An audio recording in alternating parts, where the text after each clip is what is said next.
한 주간도 주의 은혜 안에서 모두 평안하셨습니까? 앞뒤에 또 좌우에 계신 분들과 서로 인사하겠습니다. 부활은 승리의 시작입니다. 부활은 승리의 시작입니다. 부활은 승리의 시작입니다.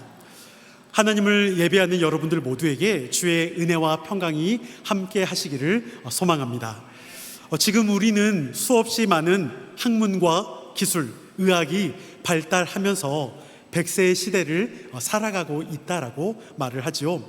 나중에 가서는 수명이 더 늘어날지 모르겠지만 아무리 수명이 더 늘어난다고 하더라도 결국 인간은 죽게 됩니다. 우리가 아주 위대한 업적을 쌓고 고결한 도덕적 선행을 행하며 열심을 다해 내가 살아간다 하더라도 죽음을 피할 수는 없습니다. 그러나 믿는 자들에게 있어서의 죽음은 종착지가 아니라 과정입니다. 왜냐하면 부활이 있기 때문이죠. 그래서 부활 가운데 영원한 생명을 살아가는 믿는 자들에게는 죽음은 그 가운데 잠시 동안 멈췄다가 다시 또 시작되는 시작의 어떤 그런 과정 가운데 있다 말할 수 있습니다. 그렇다면 여러분, 부활이 있을까요? 부활을 믿습니까? 그리스도의 십자가의 죽음과 부활은 기독교의 핵심 메시지입니다. 그런데 저는 부활이 어느 순간인가 잘 받아들여지지 않았던 아주 오래된 옛날 기억이 있습니다. 6학년 때부터 교회를 다녔고 청소년 때는 교회에서 임원도 했으며 청년 때는 회장을 또 맡았지만 그때는 제가 부활을 믿지를 않았습니다. 교회에서 열심을 다해서 일은 했지만 부활 자체를 믿지는 않았습니다. 특히나 전에 제가 여러분들에게 소개했던 바가 있죠. 제가 장의사집에서 알바로 시체를 한 2달 닦았는데 그 시체를 닦다 보니까 더 부활이 믿어지질 않았습니다. 장의사집에 오는 분들은 모두 죽어서 오게 되죠. 만져보면 온기가 사라지고 몸은 차가워집니다. 심장이 멎어서 더 이상 혈액순환과 순환이 되지 않습니다. 그래서 코와 입에 여기에 거즈나 손 뭉치로 막아 놓습니다. 심장이 움직이질 않으니까 물이 흘러나오거든요. 그리고 처음에는 참 무서웠습니다. 내 몸도 잘 안 씻는데 남의 몸을 알코올로 씻는다고 생각하니까 참 이게 무섭기도 하고 걱정도 되고. 근데 좀 이제 며칠 지나니까 이제 대화도 하게 됩니다. 왜 이렇게 마르셨어요? 얼마나 아프셨을까요? 자녀는 몇 명이나 계시나요? 그렇게라도 말하지 않으면 그 자리에서 버티는 게 참 힘들었던 것 같습니다. 조용히 돌아가신 분들이 계시면 그나마 괜찮은데 사고로 돌아가시는 분들이 있으면 어느 순간에는 팔이 잘려져서 오신 분도 계셨습니다. 그러면 제가 다 깨끗하게 꿰매드리고 또 염작업을 해야 합니다. 때로는 몸 안에 장기가 쏟아져 나오는 경우도 있습니다. 머리가 터져서 뇌가 흘러나오는 경우도 있고요. 다 넣어드리고 꿰매드리고 염작업을 깨끗하게 해드렸습니다. 그렇게 죽은 시신을 보다 보니 저는 개인적으로 죽음을 누구보다 더 가까이서 경험을 했고 차디찬 시체를 만지면서 이미 뇌와 심장이 활동을 멈춘 상황에서 어떻게 그 죽은 사람이 부활을 할 수 있을까? 저는 제가 청년 때까지 이게 잘 믿어지지를 않았습니다. 그러다가 이제 나중에서야 성경이 믿어지면서 부활도 함께 믿어지게 되었고 그리고 이제는 분명하게 말할 수 있는 바 부활은 있습니다. 그리고 부활을 믿습니다. 그런데 당시 고린도 교회는 부활에 대해 혼란스러운 모습이 있었습니다. 어떤 이들은 부활에 대해서 믿었지만 어떤 이들은 부활 자체를 아예 부인했습니다. 그리고 고린도 교회 어떤 또 사람들은 육의 부활은 없다라고 말을 하기도 했습니다. 그래서 바울은 부활을 믿지 않던 고린도 교회 성도들을 향해 육체의 부활은 분명히 있다라고 강조하며 오늘 본문 50절 말씀 가운데 이야기하고 있습니다. 오늘 본문 50절 말씀을 함께 읽어보겠습니다. 시작. 형제들아 내가 이것을 말하노니 또한 썩는 것은 썩지 아니하는 것을 유업으로 받지 못하느니라. 아멘. 여기서 말하는 혈과 육은 아직 부활하기 전에 인간의 연약하고 나약한 육체를 의미합니다. 전에도 계속해서 언급한 바 지금 우리는 하나님의 나라를 살아가고 있습니다.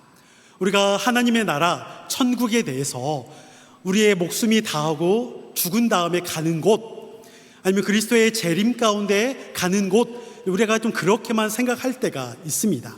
그런데 여러분, 하나님의 나라는 이미 예수님이 오신 그때부터 아주 확장적으로 하나님의 나라가 선포되고 이루어지고 있습니다. 즉 지금의 우리도 하나님의 나라를 살아가고 있다라는 것이죠. 앞에서 말한 대로 인간은 모두 죽기 때문에 어떻게 보면 하나님의 나라를 살아갈 수 없게 되는 한계도 있을 때가 있습니다. 그래서 바울은 방금 읽은 50절에서 하나님의 나라를 유업으로 계속해서 이어갈 수 없다, 받을 수 없다라고 말을 하게 되는 것이죠. 그렇다면 하나님의 나라를 유업으로, 상속으로 받기 위해서 어떻게 해야 할까요? 바울은 51절에서 한 가지 비밀에 대해서 내가 말하겠다라고 이야기를 하며 죽게 될 몸을 잠자는 몸이라 말하면서 우리의 몸이 변화되어야 한다. 즉 하나님 나라를 계속적으로 이어가기 위해서는 우리의 몸이 변화해야 한다라는 것을 말하고 있습니다. 우리 그러면서 52절을 함께 읽어봅니다. 시작. 나팔 소리가 나매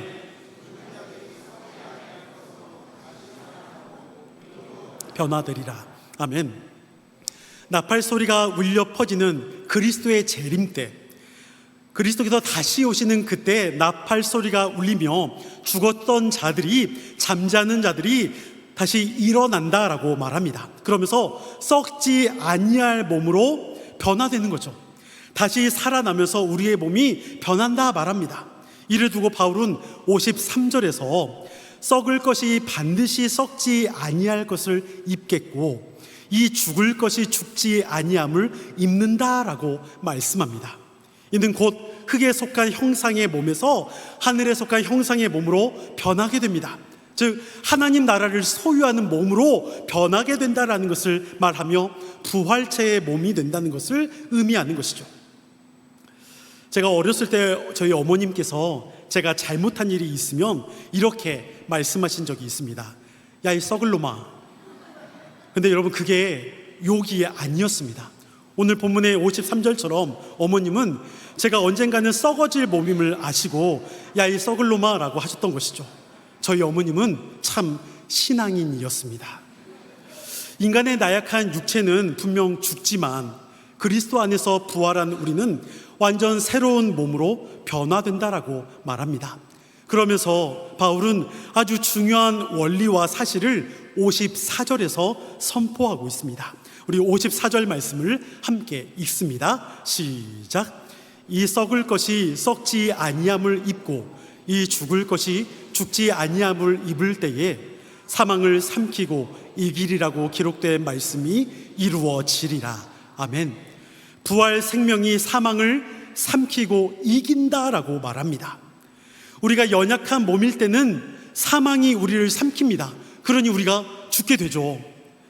반대로 십자가에 달려 죽으시고 부활하신 이후에는 그리스도께서 사망을 삼키셨다라고 말합니다. 그러므로 그리스도가 승리하셨죠. 여러분 혹시 뜨거운 라면이나 칼국수 같은 것을 드실 때 아니면 찌개를 먹게 될 때 너무 이렇게 한 입 넣었다가 너무 뜨거워서 이게 뱉은 적 없으십니까? 네, 그러한 경험은 한 번 정도씩은 다 있을 것 같습니다. 어거지로 그냥 우리가 그것을 입에 넣으려고 하면 입이 다 헐겠죠. 입이 아마 다 이렇게 벗겨질 것입니다. 마찬가지로 여러분 사망이 부활을 삼킬 수가 있을까요? 사망이 부활을 삼킨다면 예수님의 십자가의 죽으심과 부활은 실패입니다. 그런데 여러분 사망이 부활을 삼킬 수 없습니다. 오히려 부활이 사망을 삼키고 이겼습니다. 이는 곧 부활하신 그리스도께서 십자가에서 죽음을 이제는 더 이상 실패하지 않고 승리하셨다라는 것을 의미하죠. 그렇다면 반대로 사망은 패망했습니다. 이를 두고 바울은 55절과 56절에서 사망의 특성에 대해서 말하고 있는데, 사망의 특성이 뭐냐? 쏘는 것이다 라고 말합니다. 뭘 쏘냐면 56절에서 쏘는 것이 죄다라고 말하고 있습니다. 사망은 죄라는 무기를 사용하여 사람에게 쏩니다. 그렇게 사람을 고통스럽게 만듭니다. 죄를 그렇게 보냄으로 인해서 무기처럼, 총처럼 그렇게 보내고 쏘므로 인해서 누군가가 죄를 담당하는 것이 아니라 죄를 받고 그 죄 가운데 살아가도록 한다라는 것이죠. 누가? 사망이요. 사망이 그렇게 죄를 우리에게 보낸다라는 것입니다. 그러니까 여러분, 우리가 죄 가운데서 넘어지게 되죠. 누군가는 절망하며 쓰러집니다. 누군가는 시험과 유혹을 당하게 합니다. 또 누군가는 다른 사람을 미워하고 증오하며, 또한 남의 것을 빼앗고 자기 스스로를 자랑하여 교만하게 만들기도 합니다. 죄는 결국 하나님과의 관계를 끊고 자신을 주인으로 삼도록 그렇게 우리를 조작하며 이끌어가는 것이 바로 죄라는 것이죠. 그것이 바로 사망이 그렇게 만듦으로 인해서 우리가 죄 가운데 계속 있도록 사망이 우리를 그렇게 인도한다는 것입니다. 그런데 그런 사망이 어떻게 되었습니까? 앞서 말한 대로 사망이 부활에 의해서 생명으로 인해 삼켜졌습니다. 이를 바울은 57절에서 이렇게 정의를 내립니다. 57절 말씀을 함께 읽습니다. 시작. 우리 주 예수 그리스도로 말미암아 우리에게 승리를 주시는 하나님께 감사하노니. 아멘. 승리를 주시는 분이 누구십니까? 하나님이십니다. 그리고 하나님은 예수 그리스도를 통해 승리하게 되신 것이죠. 그리스도께서 죄를 담당하셨고 십자가에 달려 죽으셨으며 부활하심으로 승리하게 된 것입니다. 그러면서 바울은 그리스도를 믿고 따르는 성도들, 고린도 교회의 형제들을 향해 58절에서 당부하는 말씀을, 메시지를 주고 있습니다. 우리 마지막으로 58절 말씀을 함께 읽어봅니다. 시작. 그러므로 내 사랑하는 형제들아, 견실하며 흔들리지 말고 항상 주의 일에 더욱 힘쓰는 자들이 되라. 이는 너희 수고가 주 안에서 헛되지 않은 줄 알미라. 아멘. 58절에서 바울은 마지막으로 견실하며 흔들리지 말고 주의 일에 더욱 힘쓰는 자들이 되라 라고 말합니다. 바울은 사망을 삼키고 승리하신 그리스도의 부활은 먼 미래의 소망이나 이해하기 어려운 교리가 아니다라고 합니다. 흔히들 우리는 그리스도의 부활은 죽음 이후, 앞에서 말한 것처럼 영원한 생명이 보장되어 있기 때문에 제일 많이 말할 때가 언제냐면 장례식장이나 아니면 슬픔을 당하고 아픔을 당한 이들을 위로하기 위해서 다시 우리 가족들과 다시 만나게 될 날을 소망하는 위로라고만 생각할 때가 있다라는 것이죠. 물론 그것이 틀린 것은 아닙니다.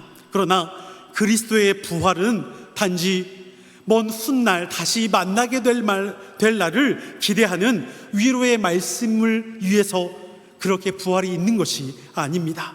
이젠 죽음의 권세가 끝났다는 하나님의 승리의 선언이 부활 가운데 있습니다. 물론 죽음의 권세가 끝났음에도 왜 여전히 죄가 지금의 저와 여러분들 가운데 활개치고 다니며 우리가 죄에서 벗어나지 못하느냐라고 그렇게 반문할 수도 있습니다. 이는 죽음을 이겨내신 그리스도께서 승리하신 것이요, 그 그리스도를 통해 우리도 승리할 수 있다는 것을 의미할 뿐, 우리가 무조건적으로 날마다 승리할 수 있다라는 것을 말하는 것은 아닙니다. 우리도 늘 넘어질 수 있습니다. 우리도 늘 실패할 수 있습니다.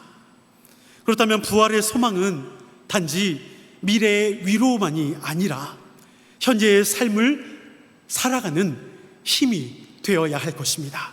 지금 어떻게 내가 살아가야 할지, 지금 나에게 너무 큰 아픔과 절망과 또 말할 수 없는 상처와 처절한 몸부림 가운데 우리가 살아가고 있다라면, 우리가 그리스도의 그 부활을 통해서 하나님이 지금 나와 함께 하심을 믿고 하나님께서 날마다 동행하심을 믿을 때, 나를 믿어주시는 그분이 정말 계실 때 내 모든 삶에서 나를 날마다 도우시는 그 사실을 경험해 나갈 수 있기를 소망합니다. 죽음이 마지막이 아니라는 것을 아는 사람은 헛되게 매일을 살아가지 않습니다. 전에 저에게 이러한 이야기를 하셨던 분들이 계십니다. 목사님, 삶이 너무 힘드니까 그냥 하나님께서 빨리 데려가셨으면 좋겠습니다.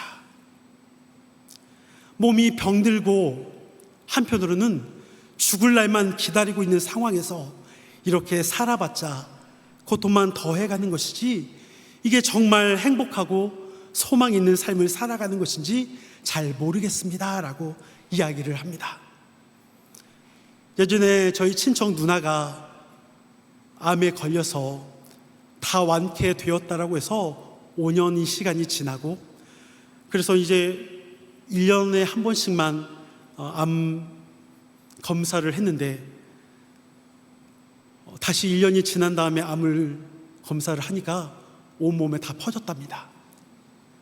그 퍼진 소식을 듣고 몇 개월만 살다가 이제 하나님의 부르심을 받았죠. 너무 고통스러울 때는 저에게도 말했습니다. 지연아, 너무 힘들다. 차라리 하나님이 그냥 데려가셨으면 좋겠다.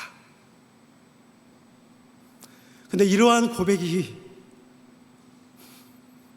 여러분들의 고백은 아닐까요? 매일매일 살아가고는 있는데 너무 힘들어서, 그리스도의 부활은 분명히 내가 알고는 있는데 그 부활이 내 삶에서 소망이 되지 않는 거죠. 너무 힘드니까, 너무 아프니까, 절망스러우니까. 고통과 아픔 가운데 있는 이들을 제가 다 알 수는 없기에 감히 힘내세요라고 말하는 그 말조차 더 죄송하게 느껴질 때가 있습니다. 그렇지만 오늘 본문 마지막 58절에서 너희 수고가 주 안에서 헛되지 않다라고 오늘 바울 사도는 말하고 있습니다. 나는 나를 포기할지 모르겠지만 하나님은 결코 나를 포기하지 않으신다는 것입니다.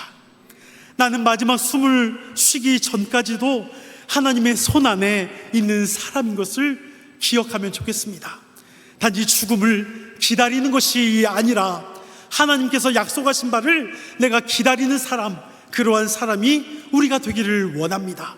그래서 내가 누군가를 위해 기도하고 오늘을 감사하며 때로는 내 가족에게 말 한마디를 건넬 때 그래도 주님이 나와 함께 하신다라는 그 말 한마디에 오늘 다른 누군가를 우리가 함께 소망이 되도록 이끌고, 때로는 하나님이 정말 너와 함께 하신다는 그 축복된 말 한마디에 여전히 하나님이 나와 함께 하심을 또 깨닫는 그 믿음이 더욱 새로워질 수 있기를 원합니다. 우리의 믿음은 결코 헛되지 않습니다. 우리의 마음이 연약해질 필요가 없습니다. 나보다 더 잘 아시는 그분께서 저와 여러분들의 그 아픔과 슬픔과 힘듦과 어려움과 그 모든 상황을 분명히 아시기에 그 가운데 여러분들을 붙잡아 주실 것입니다. 말씀을 맺습니다. 부활은 신앙의 마지막이 아닙니다. 오히려 지금의 아파하고 힘들어하는 우리에게 다시 살아갈 수 있는 힘을 주시는 원동력, 시작입니다. 하나님 안에서 행하는 모든 일들이 다 값지고 의미 있으며 나를 통해 하나님의 뜻이 이루어지고 있음을 깨닫기를 소망합니다. 부활은 분명 있습니다.